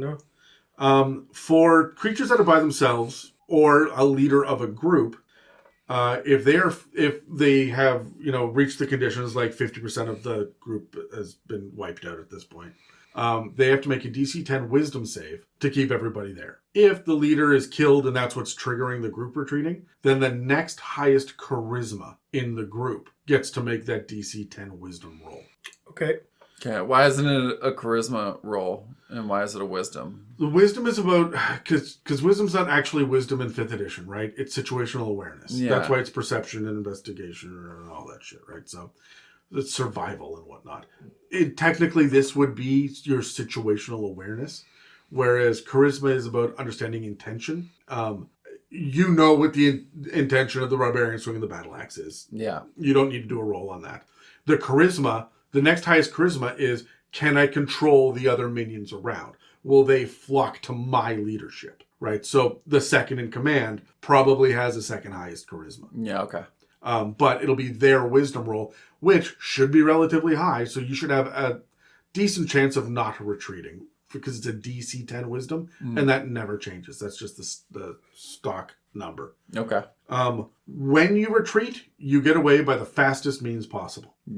That leads me to believe that we are not disengaging. I think it depends on how smart the enemy is. Yeah. Right? Yeah, that's a good point. Like, there's wiggle room on that for sure. I wouldn't even say it's an intelligence thing. That, again, might be a wisdom thing. Yeah. Right? Because a wolf will know when to, like, back away slowly and threaten with its teeth before it takes off when it's, 15 feet away. Right? Whereas some soldiers won't know to do that, right? Or like a swarm of ravens. Yeah. Right? If you cannot escape, then you immediately surrender. Yeah. If they surrender, but they're still attacked, then battle resumes, and there will be no more retreating and surrendering. They're fighting to the death. We tried to surrender, and you didn't accept it. That's it. Everybody goes to war. Yeah, that would make sense. And the last thing that it mentions in a lot of words is retreating isn't always necessarily a good thing for the winning army. If your party walks in and all the goblins run away, that's not always good. No. They're going somewhere else. You don't... You retreat away from a situation, but you also retreat towards a situation. Yeah, they're funneling you towards a trap, or they are funneling you to bigger guys or something like that. Yeah, they are capable of tactics, right? Yeah. They're going... even the baby bear will run to its mother. Yeah. Right? So, let's grab dice for one more round of initiative. Don't fuck off. I want that one. God damn it. 10. 8. I can't see. 3 for Kyle. 3. Going first with a 10. When you're DM, how often do you get the enemies to retreat? Rarely. They always fight to the death? They have to have motivation to retreat. Other than that, like, we're going through Mad Mage. It's pretty much what I DM at this point. These creatures are down here to fight to the death. Like, they are down here to be not just part of the menagerie, but to be guards as well. A lot of the time, they're serving a higher purpose, and they will absolutely put their life on the line to defend that. So, no, they don't retreat. If they do, there's probably a reason. Yeah, look out. Yeah. I will have creatures retreat all of the time, and it's never a good thing. It is never good. You will fight this thing later. Yeah. My players have figured out you hunt that fucker down. You do not let it get away. And if it's got a movement speed, you do everything you can to cripple that bastard. Well, yeah, I jumped into the lake of acid to kill those Dolgrums. Yeah. We had a couple of Dolgonts and Dolgrums, who are the inside-out hobgoblins and goblins from Eberron. They were coming out of a lake that was turning creatures inside out, and they were grabbing the players and dragging them in. And like round 1, all of Charlie's leg hair fell out because like his body was dying. Yeah. And Dave's like, fuck it, I gotta get in there. And it was like con saves, and you made the con saves. It was barbarian, yeah. Yeah, so his Leona didn't get deferred, but not deferred. It's Yeah. The idea of retreating is always a fucking issue. Well, I remember a couple of campaigns ago, all of the goblins, no, it was orcs that attacked. They ran away, and the players were like, oh, they showed up just to run away. That's weird. Then they discovered some of their items were missing. Yeah. Haha. Yeah, it's weird. Yeah. You can bet they went hunting. Suddenly the ranger was tracking. Yeah. So, Kyle, do you use a lot of retreating? I wouldn't say a lot. I do try to. A lot of the times I forget, or a lot of the times also, if I am retreating, it's because I'm bored of the combat.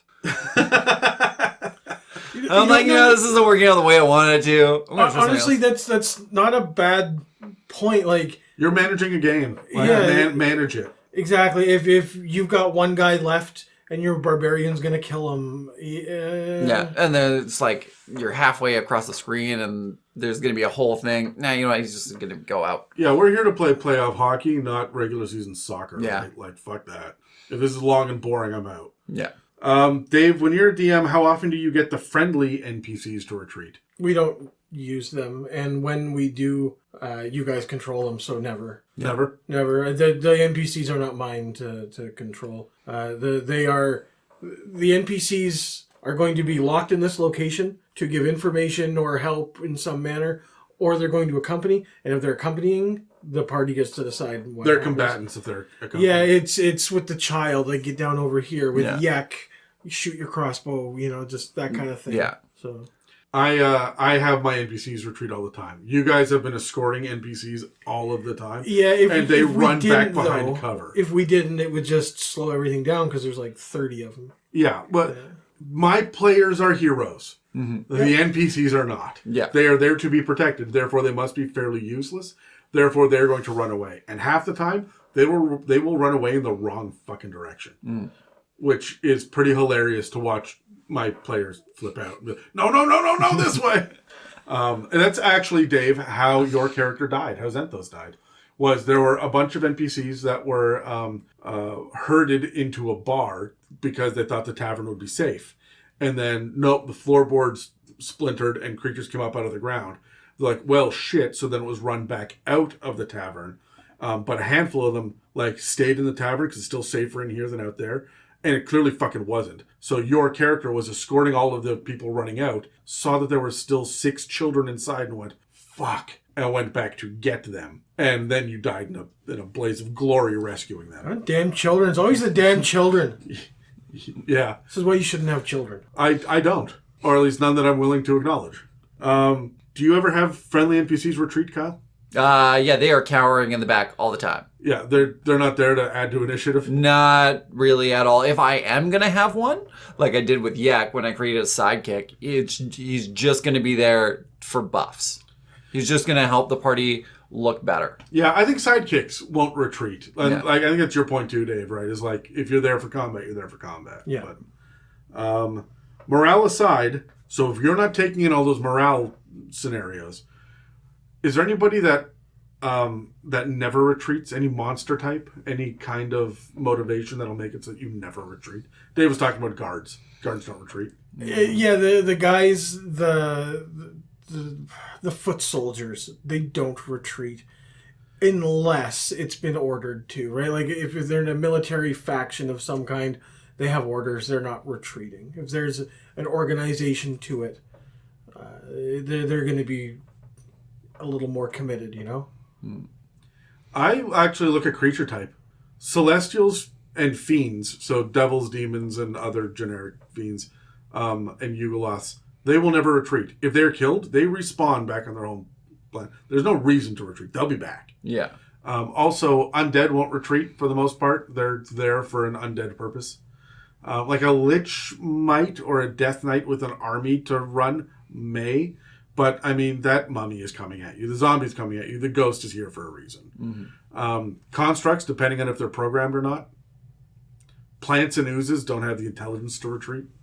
So, like, that's one of the places where I look. Monstrosities, yeah. Beasts, yeah. Aberrations, yeah, but at the weirdest times. and Fae for the dumbest reasons. Yeah. Right? Oh, man, I still got half a burger in the fridge.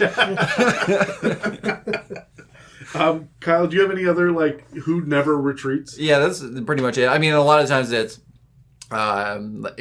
intelligence-based or wisdom-based. Aberrations most of the time, I won't.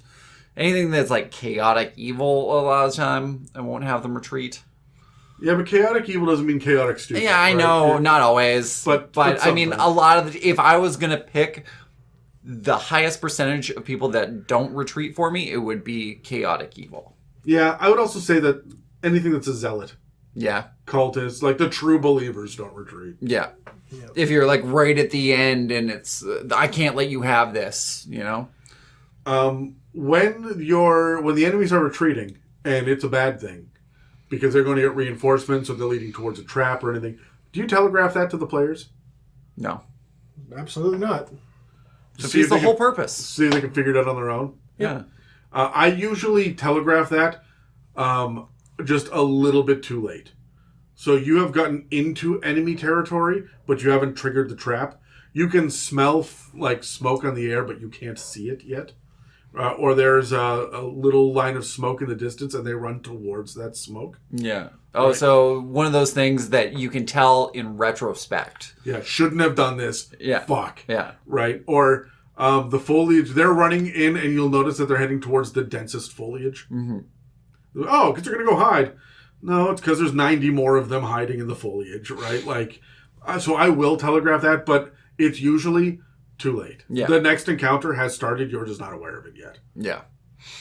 Do you have any final thoughts on morale before we wrap up? No, I mean, it makes... I would be interested to see how this stacks up with the Dragonlance game with the, like, large-scale combat when it's affecting troops and stuff like that. Yeah. But for one-on-one combat, or you guys walk into a room and there's this one CR12 creature, no, I'm probably not using this. I still absolutely will. Creatures want to live and fight tomorrow. Yeah. Right? And this is also how I get minor recurring villains. Right? So, when they beat up the guy in the bar because he tried to beat them up, he beat them up at level 1, they came back at level 4 and beat him up. He's back with more bastards at, like, at level 8. And now there's a big fucking fight to the death. Right? We've earned this fight, and they are being targeted. So yeah, sometimes the retreat is a strategic long-term plan for me. Mm-hmm. I don't see myself using the actual morale criteria, but I mean, I do like retreating and then coming back. Yeah, it is. It's a good baseline to go off of. It's a good idea. It's worth considering, All right, let's cut to our last ad break before we move on. If you've been inspired by the conversation in this episode, please feel free to reach out and share your creativity and ideas with us and the rest of the community. You can reach us on Facebook and Instagram, or on our subreddit r/itsAmimic. Also, if you're feeling particularly generous, please follow and subscribe and leave us positive reviews, likes and comments. Engagement like that help us pop up on search engines and keep this show running. Alright guys, let's roll some dice here and figure if we got some final thoughts going on. Just telling you. I got a 12. I also have a 12. 9 going last again. I got a 3. No, I got a 16. I got a 9. All right, Dave, you're up first. Final thoughts. Facing is trash, but a lot of these other items and variant rules are things that you should absolutely consider to use every now and then. Sometimes. Something to clip to the inside of the DM screen to go, maybe this. Yeah, as a DM, you should be familiar with this so that when your player says, I want to do blah, you can say, yes. There's a mechanic for that. Yeah. Here it is. But I wouldn't depend on them to, hey, I'm going to mark this turn. Hey, I'm going to mark this turn. No. You want to know the one thing that I'm missing? I was thinking about this afterwards, besides trip. I would like there to be a handoff or a throw. So you can use your bonus action to, like, so you pulled out the potion and you want to give it to somebody else. You can toss it up to 15 feet without a roll, or beyond, like, half your movement without a roll, or your full movement with a DC 10 plus whatever, right? Like, plus your dex. So, like, something like that. Like, there should be that. How many times has it popped up where I have one character, one player's got a potion, and they want to hand it to somebody else? Or we're trying to keep the orb away from the necromancer, or there's something. It does come up, and it creates more interesting, more varied combat encounters, because I have different objectives beyond do damage. Yeah. Do damage, sometimes heal. So, Yeah. Hey, that's an interesting mechanic. So I would like to see that. Maybe something to think about in my own homebrew. Like, hey, if we want to do this in the future, because we just lost 3 players and a sidekick in a single session, and it was out of 5 players and a sidekick, 2 player characters walked away. So when that happened, it sucked. But they were having a lot of trouble getting the potions to the right people. Had they been able to toss the potions across the map, they might have been able to live. Yeah, I mean, I think you could roll it into something like athletics already. I mean, because I think that's the idea, is that you use Tensor's floating disc to float the potion over to your person. I guess Mage Hand could do it for you, hey? Yeah. Sure. I just like the idea of throwing. Also, it lets me throw Alchemist Fire. Yeah. Honestly, that's one of the reasons you could justify being an arcane trickster, is because you get the Mage Hand Legerdemain, right? Yeah. So it's invisible. So, and you can do whatever you want with that. Like that, honestly, great use for it. Actually, I imagine like just crushing it right above a bunch of people. the healing potion or the Alchemist Fire? Either one. The first one, then the other. Yeah. And not in the order you want. No, that's torture. Yeah. Your God giveth, and your God taketh away. Should have retreated. Yeah. I think I'm gonna try to use morale more. Maybe. I agree with Dave. Facing is trash. Yeah. And I don't know. Some of the extra actions, I think they are going in the right direction. I just don't think they go far enough for my taste. I feel like that's the difference between 5th and 3.5, though. Yeah. 5th is supposed to be user-friendly, very palatable, everybody's having fun. 5th is crunchy and gritty, or 3.5 is crunchy and gritty. Let's get into the minute details and really fucking figure this out. I really, but there's some things with 3.5 that I appreciate. Like the every other diagonal on the grid is double movement, right? I do like that better. It makes it feel more realistic. Yeah. So, I mean, it isn't, but it makes it feel that way. I'm also surprised that, like, if there's a wall or a hedge or something on the corner, that you can't just, like, walk that diagonal. Yeah. You gotta go the long way around. That feels a little shitty to me. But, it does.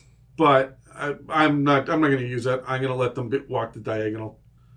I mean, as a hunter, corner hopping's no good. All right, Dave. Legit, like, you can't, like, it comes up in hunting because they get the corner of the properties. You can't. Yeah. You can't do it. It's fine by me, man. Makes sense. All right. Yeah. Learn something new every day. Yeah, go around the corners, man. So that's all for our discussion on the combat variant rules in 5th edition. Make sure that you subscribe or follow and check back regularly to see what inspirations and insights we'll have for you in the future. Next week, we'll be returning with a discussion about the most powerful kind of gem dragon from Fizban's Treasury of Dragons. Thank you for listening to another episode of the It's a Mimic podcast. If you'd like to support us, we have a donate button on our website, www.itsamimic.com, a store with some It's a Mimic merch, and a Patreon. This episode and others can be found on Spotify, Apple Podcasts, YouTube, and most other podcast apps. Thanks again for listening to It's a Mimic, where you never know what you're going to get. This has been an It's a Mimic production. Please check the show notes for this episode to see links, time codes, and credits, and don't forget to reach out and share your own inspirations.